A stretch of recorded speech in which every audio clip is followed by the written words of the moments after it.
अस्सलाम वालेकुम बॉस। वालेकुम सलाम। कैसे हो भाई? मैं ठीक हूँ सर, आप कैसे? बैठो। थैंक यू कैसा रहा काम? सर। सब सेट है, ठीक ठाक है? परफेक्ट जा रहा है सर। चल रहा है तो अच्छी बात है। अच्छा, मैंने सुना है कि तुम किसी लड़की के साथ यहाँ आए थे।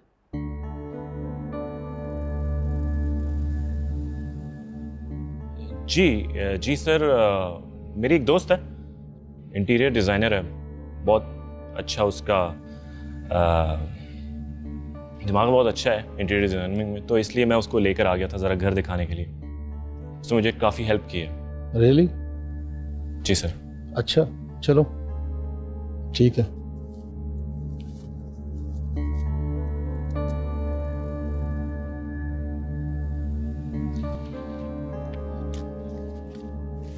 ये तुम्हारे लिए। ये क्या सर? खुद ही देख लो। लेकिन सर किस लिए? जहाज ने बताया कि तुमने मेरी गैर मौजूदगी में काफ़ी अच्छे से मैनेज किया यहाँ पे सब कुछ, और स्पेशली तुम्हारी भाभी बड़ी मुतमईन है, तो तुम्हारा हक है। सर आपकी हुक्म की तामील मेरा फ़र्ज़ है, लेकिन इसकी क्या ज़रूरत है सर? अरे रख लो, हक है तुम्हारा। Thank you sir.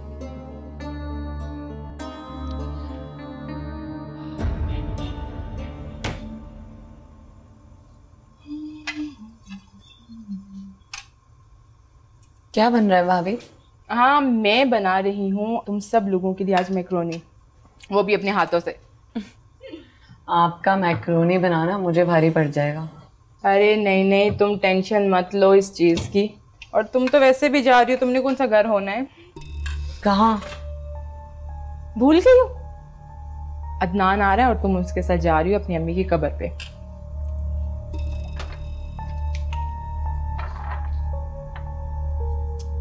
फातिमा, मैंने तुम्हें पहले भी समझाया है, देखो अदनान तुम्हारा भाई है, आखिर तुम्हारा आखिरी सहारा वही है। तुम जिद मत करो, उसके साथ तुम जाओगी, और शाबाश जल्दी से तैयार हो जाओ।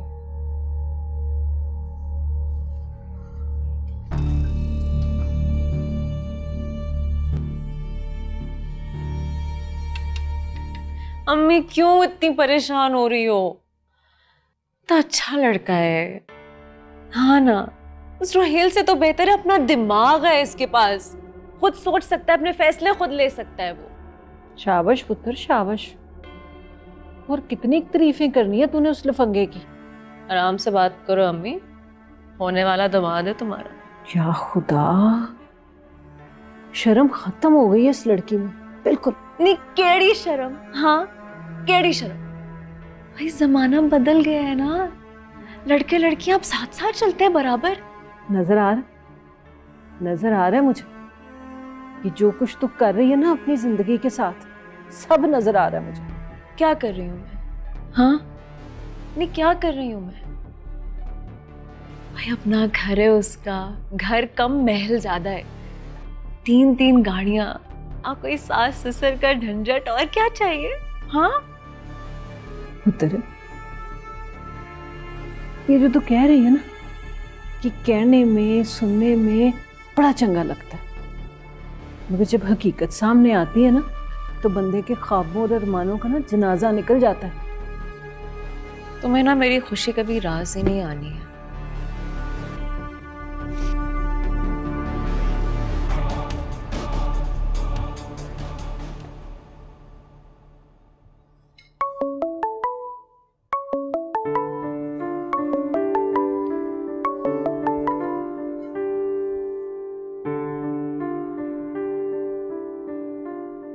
किसका फोन है?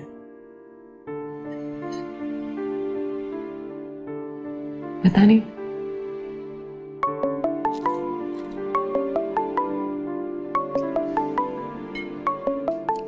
उठा लीजिए बेटे, कर लीजिए बात।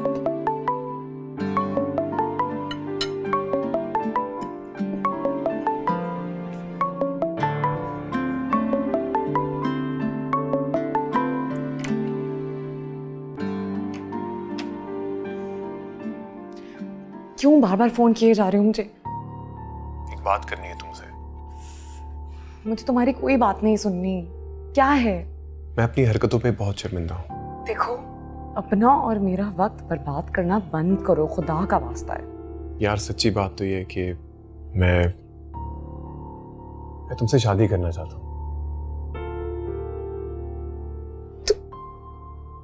तुम्हारा दिमाग ठीक है? तुम कुछ तो खुदा का खौफ करो। क्या क्या बकवास कर रहे हो तुम?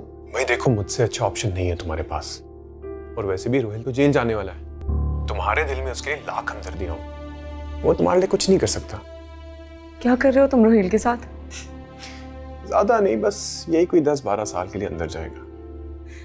देखो मेरी बात सुन, तुम क्यों कैसा क्यों कर रहे हो तुम? बीवी बन जाओगी तो हर बात बता दूंगा।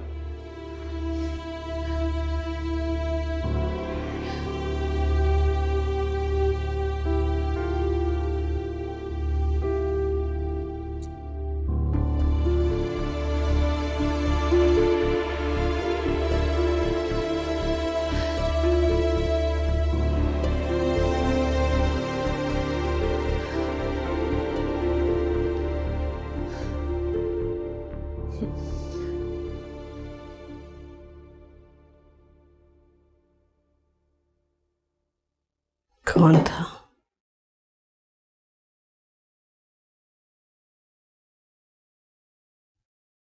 मामिक। क्या कह रहा था? यही कि रोहिल को बहुत जल्द जेल हो जाएगी।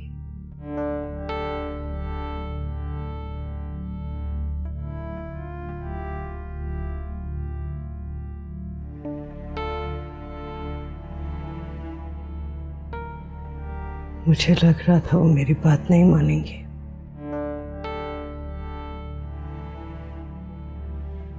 पता नहीं, शायद ऑफिस की वजह से समझ नहीं आ रहा है कुछ।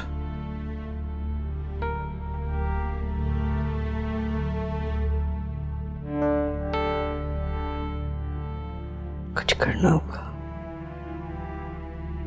मुझे ही कुछ करना होगा।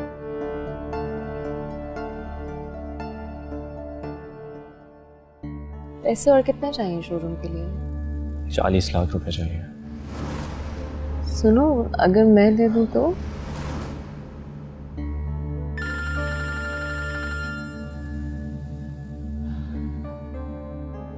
जी राजा हबीब साहब, क्या हाल है?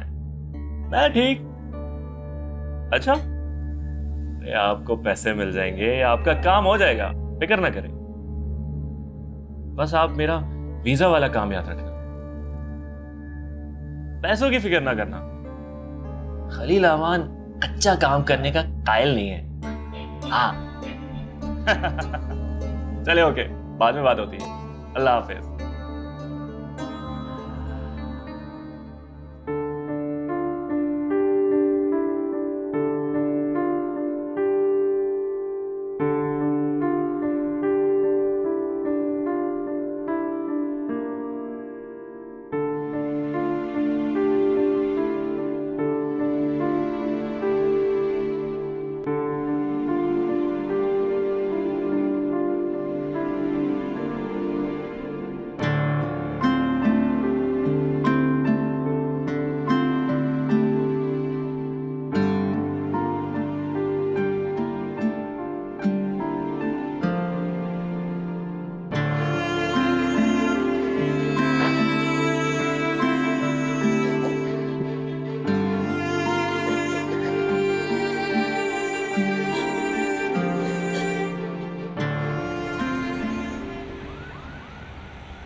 अम्मा, ये मैं फ्रूट्स आपके लिए लाई हूँ। रख दीजिए। थोड़ा सा तो खा लें। मैंने अपने हाथों से काटा है। मैं खा लूंगी निमी, आप रख दीजिए।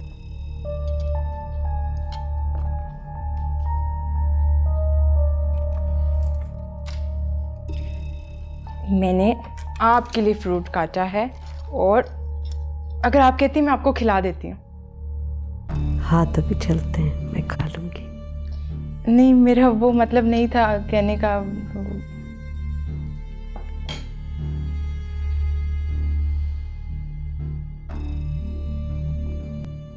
अच्छा, मैं चलती हूँ, वो वासिक आ रहे हैं ना, उनको चाय बना के देनी होगी। किसी चीज़ की ज़रूरत है तो मुझे बुला लिएगा, मैं आ जाऊंगी।